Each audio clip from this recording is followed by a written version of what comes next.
গল্পের নাম বুদ্ধিমান খরগোশ। এক বনে থাকত একটা ছোট খরগোশ। তার নাম ছিল টুকটুক। সে খুবই চঞ্চল, কিন্তু খুব বুদ্ধিমান ছিল। একদিন বনে এলো এক ভয়ঙ্কর বাঘ।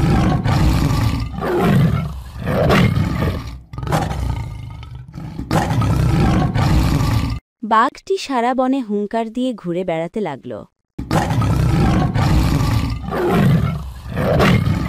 বাঘটি পশুদের কাছে এসে জোরে জোরে হুঙ্কার দিতে লাগল। পশুরা তার হুঙ্কার শুনে ভয়ে কাঁপতে লাগল। সে বলল, এই বনে আমি রাজা। প্রতিদিন এক একটা পশুকে আমার খাবার হতে হবে, না হলে সবাইকে খেয়ে ফেলব। সব পশু ভয়ে কাঁপতে লাগল। তাই পশুরা বাঘের কথা মেনে নিয়ে একজন একজন করে বাঘের খাবার হতে লাগল।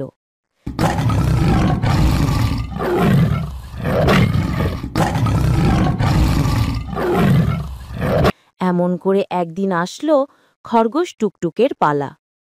সে ভাবল, আমি তো ছোট, আমায় খেলে তোর পেটও ভরবে না, বরং একটা বুদ্ধি করি। টুকটুক একটু দেরি করে বাঘের কাছে গেল। বাঘ রেগে চিৎকার করল, তুমি দেরি করলে কেন?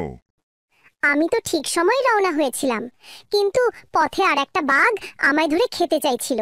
আমি বললাম, তুমি নাকি এই বনের রাজা। সে তখন বলল, না, সেই আসল রাজা।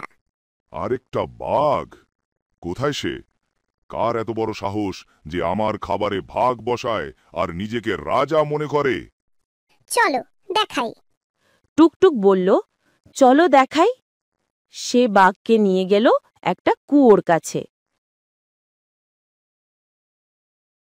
কুয়ার কাছে এসে বাঘ বলল, আরেকটা বাঘ? কোথায় সে? খরগোশ বলল, কুয়ার মাঝে ওই বাঘটি আছে, আপনি গিয়ে ওই কুয়ার মাঝে দেখেন। বাঘ কুয়োর জলে নিজের ছায়া দেখে ভাবল, সত্যিই আরেকটা বাঘ আছে। ওই বেটা, তুই কে আর এখানে কি করিস? রাগে ফুঁসে ওঠে সে ঝাঁপ দিল কুয়োয়।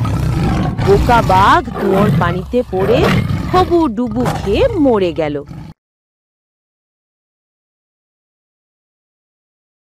বনের সবাই আনন্দে চিৎকার করল। সবাই বাঘের কাছ থেকে রক্ষা পেল। সবাই বলে উঠল, টুকটুকের অনেক বুদ্ধি।